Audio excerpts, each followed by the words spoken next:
Okay, we got 30 seconds to go before the start of race 3, and only Eco with Bill Terrell is going for the pin. No Adam Berry this time.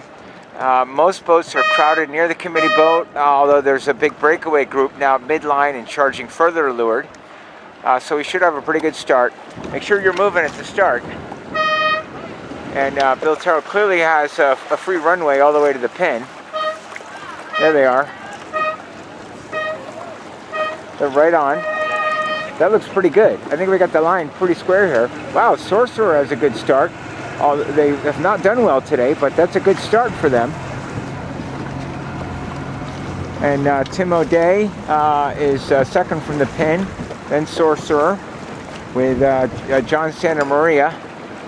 Wasabi had another good start, although they ended up having a disastrous first beat the last race, but they've been starting well. Here's DiCapo on their hip again, but who's preventing them from tacking? And that would be Malcolm with a great start, coming out here in 109. These guys, Franzel, once again, a little off the pace. Can't get out of Malcolm's, what are they going to do there? And then we have John Power looking pretty good, and I think this boat is the leader. And this is Bob Perry.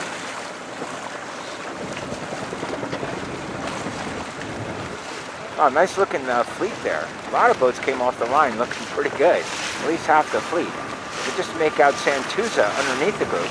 They don't have nearly as big a comeback to make. But clearly they're not leading this front row. I would imagine we might see them be one of the first boats to tack out of there. Right now Bob Perry has everybody pinned. I see John Power looking around, but he can't go because of this proximity to Bob Perry. Perry's got everybody pinned. Franzel really is the only one that could go now in Santuza. And in fact, they should be considering getting out of there while they can, since no one else can. Well, DiCapo comes out first, behind Franzel. Franzel's speed seems pretty good. They've been lipped a little bit, and they've been able to hang in there, despite the fact that they seem to be in bad air, but they're pointing so well, they're coming right up towards John Power, who now is clear to tack, and John Power is thinking about it hard. Now, the boats that went right are not looking good this race. These are clearly your leaders. Okay, finally Franzel goes, and in the nick of time, because Perry's tacking, I think, in fact, it may be too late for Franzel. He may be getting his wind taken there by the leader. Franzel needed to come out just a little bit sooner, and that releases everybody. And it looks like Franzel is fifth of that group, but he does have maybe a safe leeward underneath Perry. His current wind far enough forward. Perry's still trimming jib in. I think Franzel might be able to live there and foot out to the right and pick off somebody who has trouble at the rounding. Maybe Wasabi is a little bit out of position, being the portmost boat. Meanwhile, the group that went right is looking a little bit better now. They're heeled over. Zoom in on them a little bit and gaining. That's a big lift for those guys. So the breeze is going further right here. And then tack for the mark. And Wasabi is going to try to tack under him. So here goes Malcolm. There goes Wasabi tacking early. Wasabi is going to be below the ley line by a tiny amount. And Malcolm is clean. Wasabi's going to have to shoot. Everybody's shooting. Wow, what a close rounding here. Going to have to back up a little bit. Back up, back up. Wasabi doesn't make it. They are on the mark. And Bob Perry, with more speed, overstanding by a little bit, gets around first. Malcolm came out of the tack with a little less speed, will round second. Franzel all the way up to third. Wasabi has hit the mark. Warp Drive now. Dexter is fourth. And Mike Cannon, who's been doing well today, fifth. There's the next group of boats about to hoist away.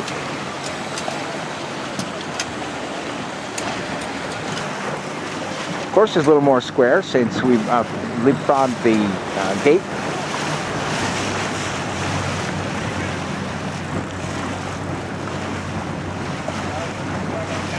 Racing class here, mid-fleet. They're going into a jibe. Main comes in early. That'll help to keep the spinnaker filled. A little cat and mouse going on here by we got Ty. And the capo is not having to go up very much to defend. If they had, that would have given even bigger lane for Franzel and Santuza. But instead, Santuza has also come up, try to stay in line a little bit, make sure they don't get rolled by all these guys. So Santuza is going to be third for the time being. And they're working themselves to the left of the gate, but they're the rightmost boat, so they still have some options. And in fact, I think Bob Perry does have the inside. Franzel didn't quite get inside of him, but Perry did. And now there's a bunch more boats that are going to be very menacing into the situation. The leader definitely sailed themselves in a position of bad air and got rolled on both sides now. And that's bringing up a lot of boats from behind. So Bob Perry will do an accidental jibe, but no matter, they will jibe back and round this mark first. A bunch of boats are rounding this other gate mark now. Bob Perry in the lead. Malcolm has dropped way off with a short-handed crew, has taken them to leeward, and that allows Mike Cannon to just whoosh right by them, while Franzel is taking off like crazy on starboard and might even win this race. Wasabi just getting around now behind Warp Drive, and that allows, I think, I'm not sure who that is, 760, and Eliza, that's Russ Hancock or Bill Schaefer perhaps. Bob Perry is tacked in the lead and is going to re-roll Mike Cannon, and they will hang on unless Franzel can get him on the left. A few more boats still coming into the gate here. Spinnaker's down early on all these boats. It should make the rounding easier, but slower. All right, let's check in on the finish, where I think Franzel might take the lead and win this race. Okay, Franzel just tacked to port to try to make it across the finish line before Bob Perry. Bob Perry is here, finishing in the middle of the line, and I think Franzel has got that. A great come from behind win as they shoot the line and get first. Bob Perry will be second. Looks like Kai will be third. I believe that's Mike Cannon there. And over on this side of the course, Warp Drive is about to finish second. They're going to be third. And Malcolm will drop to about fifth or so. And a bunch more boats coming up on that starboard ley line. Some of them overstanding. So they're going to need room.